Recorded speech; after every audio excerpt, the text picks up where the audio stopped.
मनुष्य को भी जब दिव्य शक्ति प्राप्त हुआ, वो भी मिस यूज करना चालू कर दिया जो है। बहुत ओ माय गॉड करके एक फिल्म भी तो आया था ना, ये सर एक दिन के लिए भगवान बना दिया जाए तो फिर क्या होगा।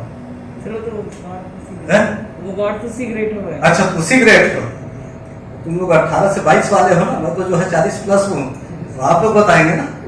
वेरी गुड, वो सिगरेट। तो उसके बाद दिव्य शक्ति का नाजायज उपयोग चालू कर देता है आदमी, तो अंततः ब्रह्मा जी को वो पावर जो है छीनना पड़ता है। फिर ये विचार होता है ये दिव्य शक्ति जो है सही हाथ में लगना चाहिए, ऐसा नहीं है गलत आदमी के हाथ में लगेगा तो उसका तो मिस यूज करेगा। तो अलग अलग भगवानों से पूछा जाता है और देव लोग में जो लोग रहते हैं कि करना क्या चाहिए, दिव्य शक्ति को कहाँ छुपाया जाए। कई भगवान सलाह देते हैं कि जमीन के अंदर इसको जो है छुपा दिया जाए, कई भगवान सलाह देते हैं कि आकाश में छुपा दिया जाए, कई भगवान ने सलाह दिया कि सागर के अंदर छुपा दिया जाए। तो पताल लोग, जमीन लोग, जहां जहां लोग हैं, सब अपना अपना सलाह देते हैं। ब्रह्मा भगवान बोलते हैं उन्हें आदमी इतना जानकार है कि आप कहीं भी छुपा दीजिए जो है वो ढूंढ लेगा। और होता भी है, आप देख लीजिए ऐसा कौन सा चीज है जो आदमी के पहुंच के बाहर है क्या, ऐसा फील्ड जो है। और जो चीज नहीं है वो चीज के लिए प्रयास निरंतर जारी है। ब्रह्मा ने सलाह दिया इससे बेटर है कि हम चाहते हैं कि ये सही हाथ में पहुंचे और उसका सही उपयोग हो, तो आदमी के अंदर दिल में इसको छुपा दिया जाए। और होता भी यही है दोस्त, दुनिया में बाहर की शक्ति से तो विजय या फतेह जो एक टर्म आया था वो हासिल कर सकते हैं, लेकिन अपने आप को हम पहचान नहीं पाते। और जिस दिन आप अपने आप को पहचान लेंगे, दुनिया का कोई भी ऑप्शन आपका बाधा नहीं है। फतेह आपको जो है एक टर्म आया था ना, शमशीर करके, शमशीर क्या होता है शमशीर? कोथड़ा और तलवार। ऐसा नहीं है साबुत वाला नहीं, साबुत से तो कोई भी आदमी काट देगा, इसमें जो है थोड़ा से डैमेज हुआ।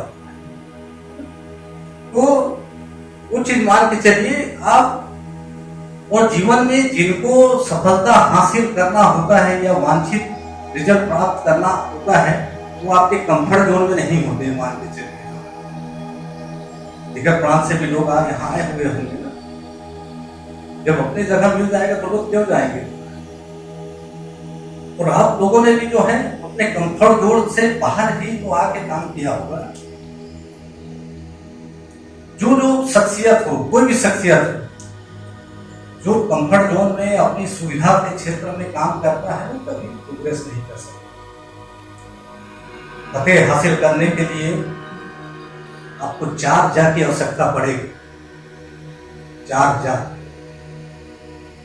मतलब जुनून। पहला मैं बता देता हूं,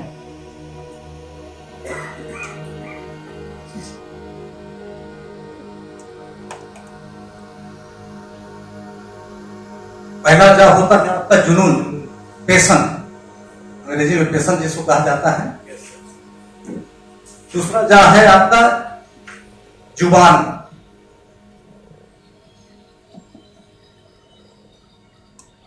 मतलब कमिटमेंट। तीसरा होता है जुगाड़,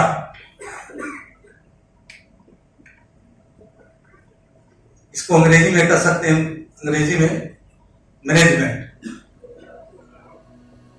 और चौथा जो होता है जमीन।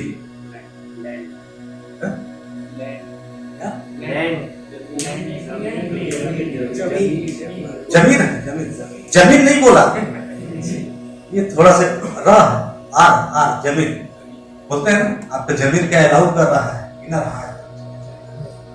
तो ये 4 महत्वपूर्ण चीज है। कोई भी लक्ष्य देख लीजिए, तो इसी के इर्द गिर्द है। जितने भी पैशनेटेड लोग हैं उनमें सफलता का दर जो है, और महज सिर्फ पैशनेटेड होने से नहीं होता जो है, इसके साथ और भी सहायक तत्व हो सकते हैं। दूसरा है आपका जुबान। जो कमिटेड लोग रहते हैं, एक दो टाइप के लोग होते हैं, एक होता है मोटिवेटेड और एक होते हैं कमिटेड।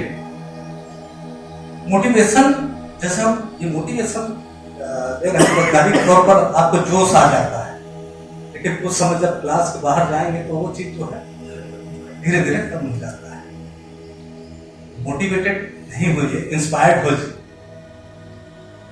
वो कैसे होगा? जब आप पर्पज ऑफ लाइफ ढूंढ लेंगे। और मोस्टली मेरे ख्याल से जो है सब एक ऐसे घर को बिलोंग करते होंगे, माँ बाप बहुत संघर्ष किए होंगे। वो चीज को आप उस दौर को याद कीजिए कि आपके जीवन को बनाने के लिए उनकी कितनी महत्वपूर्ण भूमिका है, क्या क्या चीज उन्होंने बेचा नहीं होगा। मुझे वो क्षण याद आता है जब हम इंटरव्यू दिलाने गए थे, तो अपने यहाँ गाय का बच्चा था, उसको बेचना पड़ा था। और यही चीज आपके और सबके साथ, किसी ने चाहे कितना अमीर से अमीर आदमी हो, कितना गरीब से गरीब आदमी क्यों ना, लेकिन जीवन में कहीं ना कहीं किसी भी पल इस सब दौर से गुजरना पड़ता है। इसीलिए बार्नर साहब ने कहा है ना कि जिंदगी में आप कहां तक पहुंचेंगे वो इस बात पर निर्भर करता है कि आप बच्चों के साथ कितने दयालु हैं, बुजुर्ग के साथ कितने सहानुभूति रखते हैं, कमजोर और ताकतवर के साथ जो है कितने सहिष्णु हैं। क्योंकि जीवन में हर आदमी को बचपन से लेकर बुढ़ापे के दौर में जो है गुजरना पड़ता है।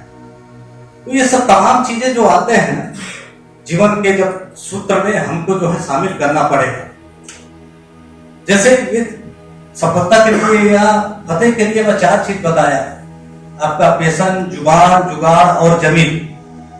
ये चारों चीजों को जब सम्मिलित कर देंगे तो निश्चित तौर पर जो है आपको सफलता हासिल हो। इसके साथ ही साथ महत्व, ये तो कई तत्व जो है मेन तत्व रहते हैं, उसके साथ जो है सहायक तत्व भी चलते हैं। तो जिंदगी में निश्चित तौर पर कोई भी जब फतह का जब रास्ता आता है तो बहुत सारे मिस्टेक भी करते हैं। एक मिस्टेक का ध्यान मैं आपका आकर्षित करना चाहता हूं, ध्यान कि हम कोई भी चीज को, कोई भी तथ्यों को वो हाफ लिसन करते हैं, आधा सुनते हैं। सुनते हैं कि नहीं? कोई भी चीज कम्युनिकेट किया जाता है तो उसको 100% जो है, अब वो कम्युनिकेशन गैप के कारण कुछ भी हो सकता है, लैंग्वेज प्रॉब्लम हो सकता है, या फिर विजिबिलिटी के कारण हो सकता है, या फिर साउंड के कारण, बहुत सारे देयर आर डिफरेंट एस्पेक्ट। दूसरा तत्व होता है 1/3 जो है अंडरस्टैंड करते हैं।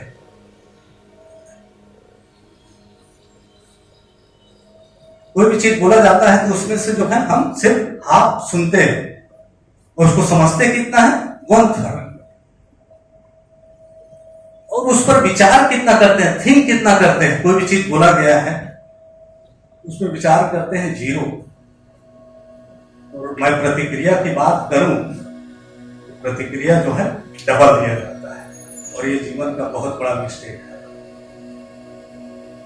कि हम लोग कोई भी चीजों में आप सुनते हैं, 1/3 अंडरस्टैंड करते हैं, उस पर मनन या चिंतन कहा जाए, चिंता नहीं करना है, चिंतन करना है, वो कितना रहता है, 0। और रिएक्शन का जहां तक बात आता है डबल रहता है। आप देख लीजिए ना किसी भी चीजों में। और जैसे मैंने पहले चर्चा किया, भौरा देखे हैं, एरोडायनेमिक्स का सिद्धांत है। एरोडायनेमिक्स, जब किसी भी चीज के संदर्भ में आप जितने भी रिसर्च हुए हैं, तो ये मान के चलिए आदमी तब तक सफल नहीं हुआ जब तक विज्ञान के सिद्धांतों को वो आत्मसात नहीं किया, समझा नहीं। और पहले न्यूटन के पहले हजारों लाखों लोगों ने देखा होगा सेव को गिरते हुए जमीन पर, किसी ने प्रश्न उठाया क्या? सेव नीचे ही क्यों गिर रहा है, ऊपर क्यों नहीं किया? न्यूटन ने उस पर मनन किया कि वास्तव में ऐसा क्यों हो रहा है, और यही सोच, यही उपाय विज्ञान की दिशा बदल। देखें, गुरुत्वाकर्षण का खोज हुआ, गुरुत्वाकर्षण के सिद्धांतों को हमने समझा, बार्नौली के सिद्धांत को समझा, एरोडायनेमिक्स के सिद्धांत को समझा, तब फिर एरोप्लेन में हमने जो है सफलता हासिल की। तो प्राकृतिक जितने भी सिद्धांत हैं, प्राकृतिक जितने भी नियम हैं, उसको जब तक समझेंगे नहीं, तब तक न तो विज्ञान के तौर पर, न तो अपने जीवन के तौर पर जो है हम लोग सफल नहीं हो सकते।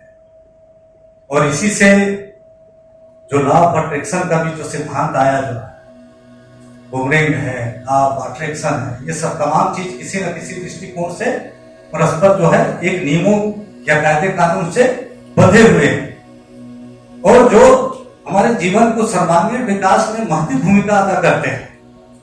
तो भौरा का जैसे मैं उल्लेख कर रहा था ना, भौरा का शारीरिक संरचना ऐसा है कि पंख बहुत छोटा छोटा रहता है, और बॉडी का शेप देख लीजिए तो बड़ा होता है, बावजूद इसके भौरा उड़ता है। क्यों उड़ता है? बहुत स्पीड से पंख हिलाता है, बहुत स्पीड से पंख हिलाता है। नहीं तो भी तो शरीर के रिस्पेक्ट में तो जो है नहीं, पॉसिबल नहीं। मेन चीज है जीवन में बहुत सारे चीज का नहीं जानना है, उसको नहीं मालूम है कि जीवन में यह असंभव है। जिस दिन वो समझ जाएगा कि विज्ञान के नियमों के तहत वो उसका उड़ पाना संभव नहीं है, उस दिन से पूरा खेल उसका खल्लास, क्योंकि उसको पता ही नहीं कि पता नहीं। तो जैसे मैंने बताया ना कि आदमी में इतनी असीमित शक्ति है, वो कुछ भी कर सकता है।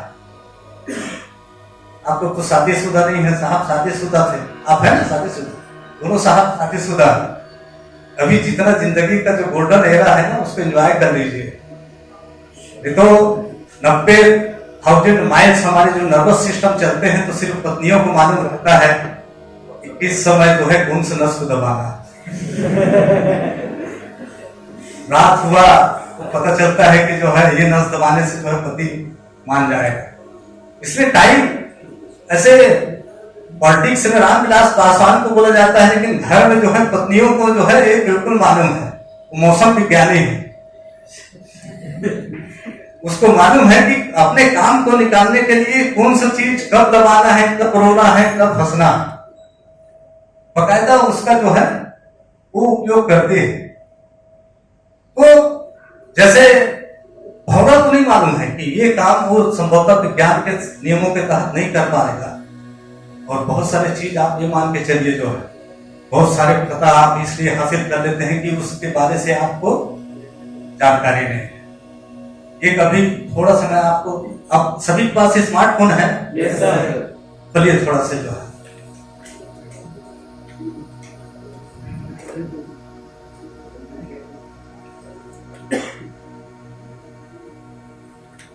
YouTube चालू कीजिए, क्योंकि इससे रिलेटेड मैं क्वेश्चन आपसे करूंगा ना,